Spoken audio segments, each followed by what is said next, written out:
the last days, like literally we're down to like, I think the last 10 days or something like that. It's just been an amazing journey. We can't wait to do it again. We're going to create it all in a whole brand new way when we do it the next time. But one of the things I've loved is getting to meet entrepreneurs from all over. Moeed, welcome. Welcome to being part of our campaign. It's so great to have you here. You are joining the fabulous Marilyn Anderson, who's my co-host, and myself. My name is Sean Behrman. I am a master certified coach, and I mostly get business for other coaches, which I love to do. And we're here to talk to Moeed about Moeed's business called Mo Dynamics. Moeed, can you just start with telling us where you're from and what your background is and how you started Mo Dynamics? Ladies and gentlemen, I'm absolutely thrilled to be here with my two co-hosts, Marilyn and Sean Behrman, of course, and Marilyn Anderson, to give the full name, of course. Thank you. So a little bit about my background is that I often say I'm geographically confused, rightfully so, ladies and gents, because I was born in Pakistan, which is obviously the first thing that people see when they see my face. But a little known less fact about me is that I actually grew up in South Africa. I spent all my formative years there for I think more than 15 years. Wow. So I then, emigrated from South Africa to Canada in 2010, missed one of the most pivotal moments in human history, the Soccer World Cup, hosted in my own backyard in South Africa, of all places. Wow. And the reason we had actually moved was because of xenophobia and affirmative action being one of the main things. So you can imagine an individual who speaks 5 languages. One is, of course, English and Dutch, or 200-year-old Dutch to be more specific. And then one African indigenous language, because in every province in South Africa, we have an indigenous African language. And then, of course, 2 languages that are unique to my own Pakistani heritage, which are Urdu, the national language of Pakistan, and then Punjabi. So whether you're Indian Punjabi or Pakistani Punjabi, that's a common language that we hold because we're part of the same Punjab province, split, of course, by the border. Now, the thing is that I have, much like my name of the company, a very diverse or intersectional background.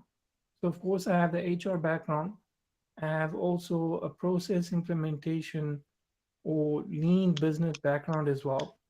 And I have other overlapping stacked backgrounds like learning and development, process design and implementation, and then coaching as being one of those key ones that I had developed that came about more from, my own journey as an entrepreneur in the absence of 7-figure guru programs, much like anybody else who had to create his own community because the business journey was just such that it was a lone journey in the beginning.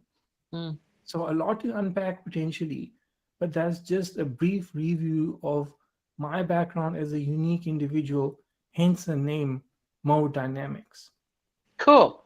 And I know we were going to talk a bit about what you want to do with Mo Dynamics, Yeah. but have you ever looked at why you're on the planet, like what your overall purpose is? Yes, 150%. I think one of the main things is that for me as an individual, I found that my name literally means the giving one. So one of the things that I've always been very endearing about is serving others. Mm. But I found that my background was so intersectional that consulting was always something that spoke to me. So finding problems and solutions came about organically when I graduated as a mature student here in Canada. I had an unconventional background now that no corporate company would ever want. So you had a solution focused individual who Mm. had traditional HR and operational solutions focus, and I put that to work in startup companies finding real solutions for human beings that was more focused on finding day-to-day solutions for business owners. And that's how I started earning my medal, my honor, my valor in within organizations showing that, look, if you prioritize human beings, it pays off provided you know how to do it properly. So you're focused on the how of doing things and why you're doing things. Mm, And it takes a objective and different view to go against the grain. So I think yeah. doing things against the grain is really something that speaks to me growing up, being the only Pakistani Muslim in a grade of 150 boys in an all Wow. boy Christian school. So, having a dynamic or unique approach to problems, being able to see things from not just one perspective, but a multitude of different facets is my purpose in life. It's being able to analyze something from different facets and then saying what's a practical approach to solving it so that it's beneficial for not only the business owners, but it's beneficial for the employees so that they have a sense of purpose and not just working as minions, so to speak, if you've heard of Yeah. that movie. And I'm Come not into really organization. sure I would like I really don't know. I mean, I could figure it out, but how would you define an HR consultant? Like if people were out there listening, how Yeah, and they're looking in their Rolodex, in their contact manager to yeah. see if they have people that are a great connection for you. How would you describe that? How would you define that? So basically, the way I would describe it is that what separates me is different because a lot of HR consultants are more focused on what we call policy or strategy development. It's more focused on keeping people in line, making Mm, them not really have the ability to think and be empowered in solving the problems in the organization and be more like, okay, we need you to do this. And if you don't do this, if you don't fulfill your task, that's your worth to the company. And off you go.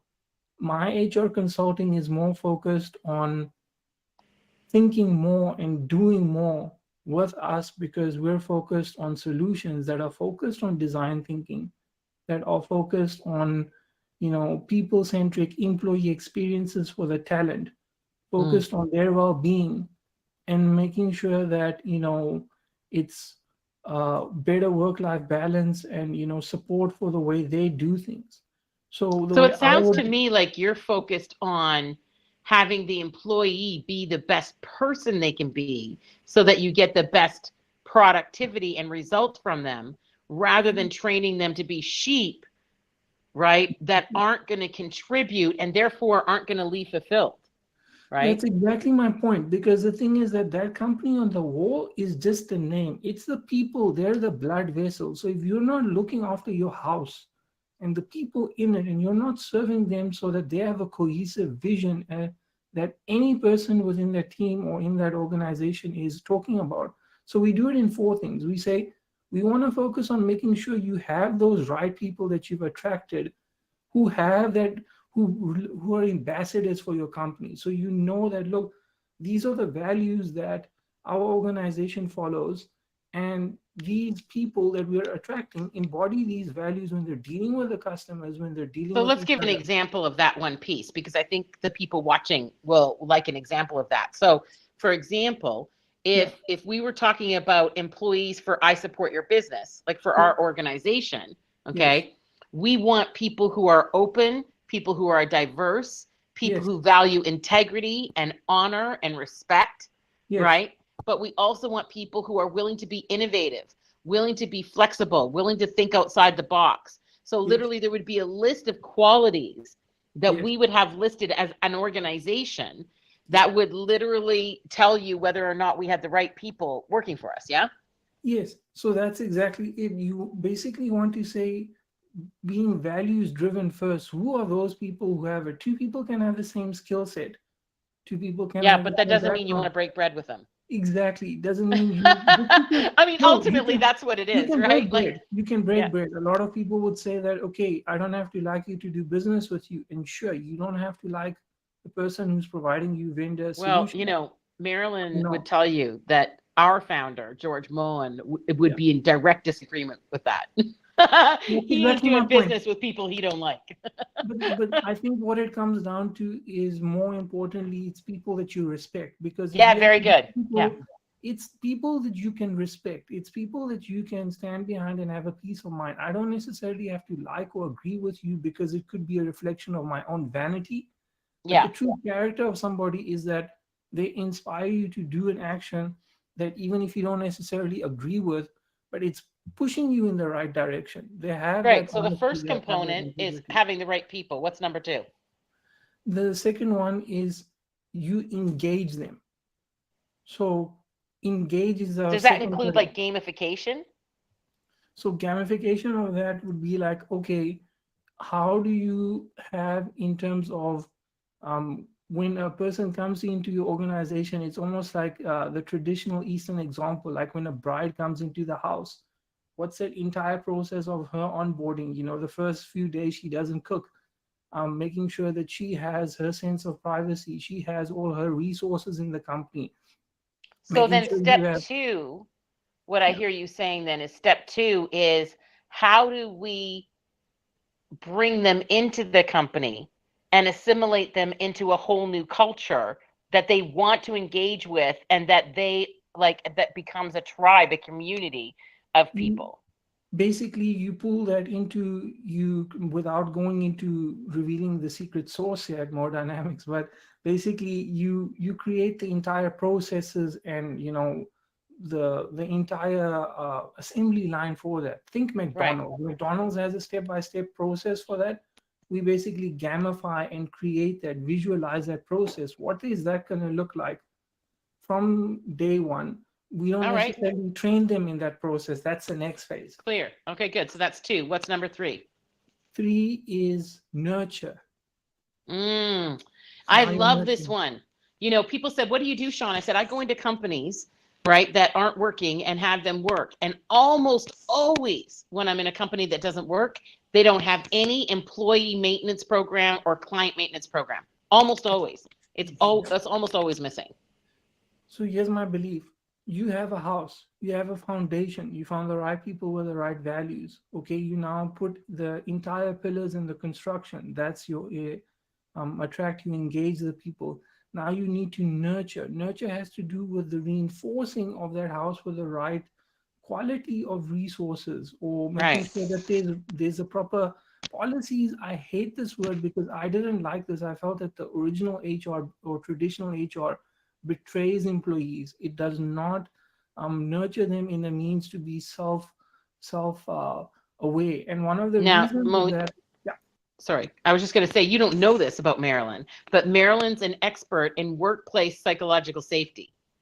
Okay, here we So go. she's someone that you'll want to partner with in the future because she knows some of the kinds of companies that you're going to want to work with and vice versa.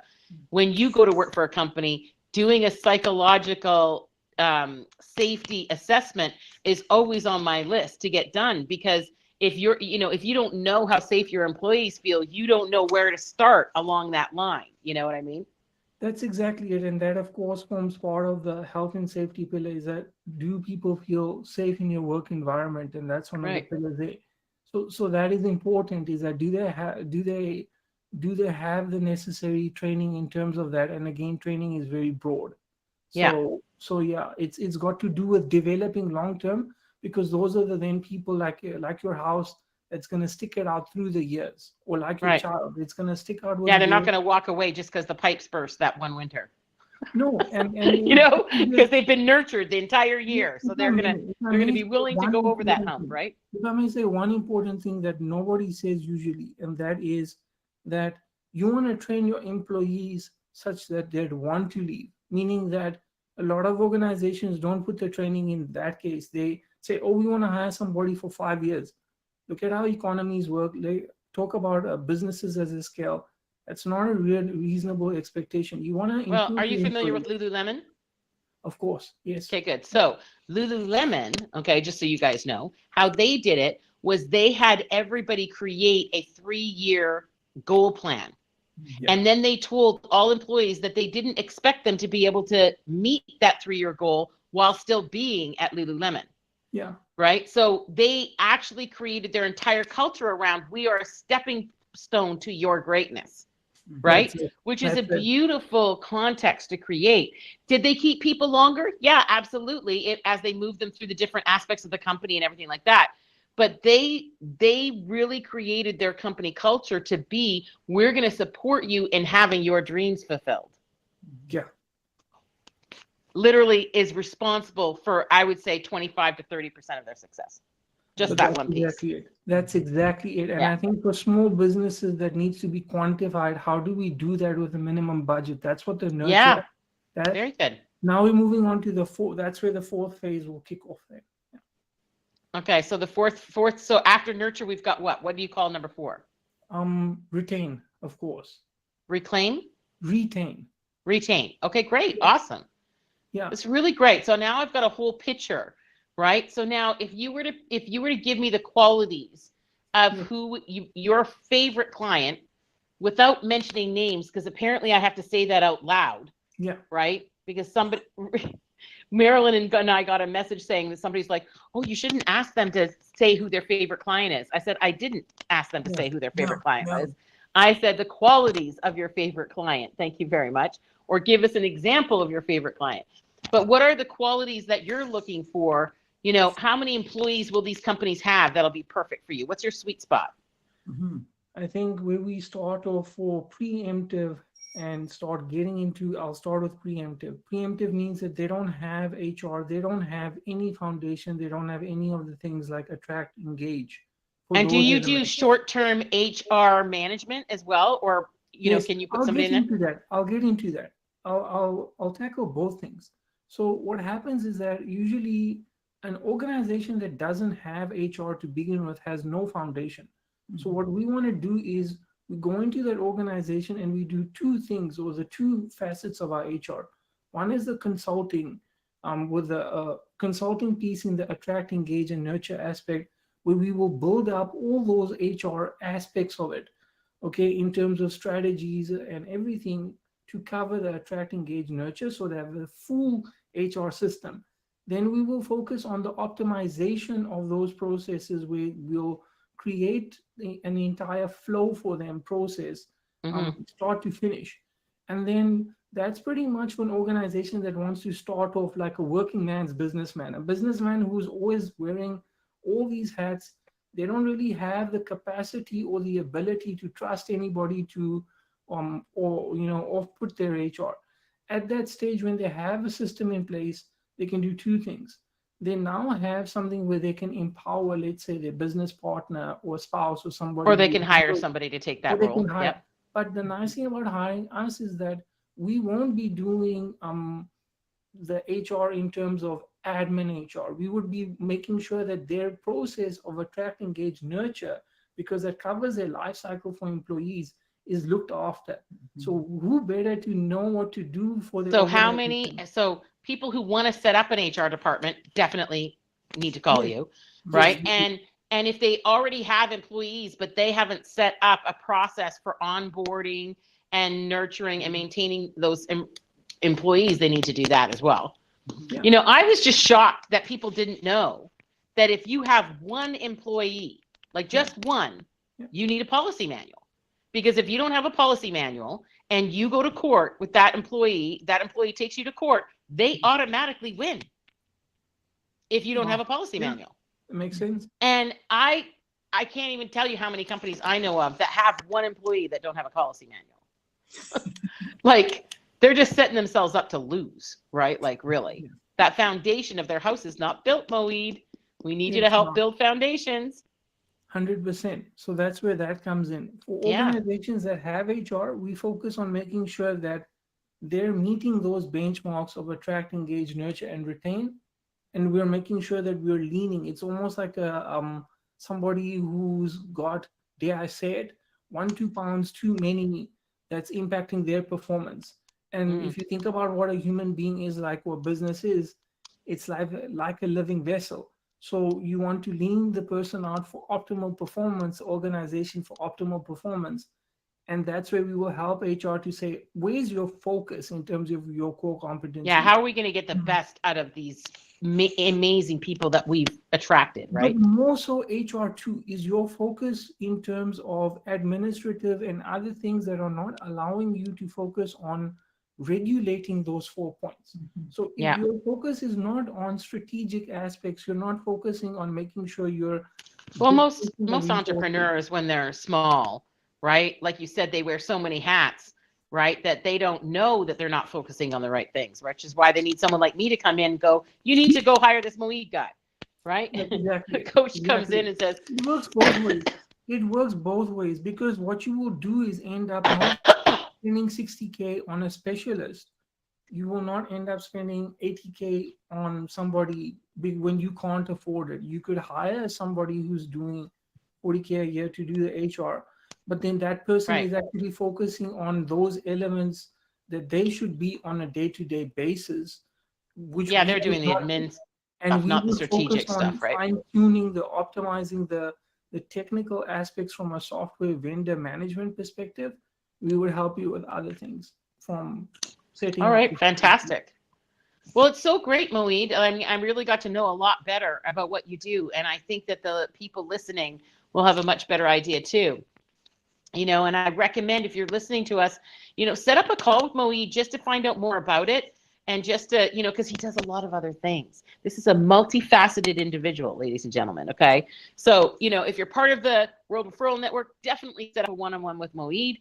Okay, Moeed, I just, you know, Marilyn, was there anything else you wanted to ask Moeed before we wrap up our interview today? No, I think this has such a nice flow, and it's so well architected that I wouldn't want to do anything to interrupt it, except just say, Moeed, it's lovely to be part of your interview this evening, and that you and I had two very lengthy exploratory conversations way back early at the beginning of your WRN perspective. So it's Yes. delightful to see where you are here and to hear you so clearly outline the values and the benefits of having you on someone's team.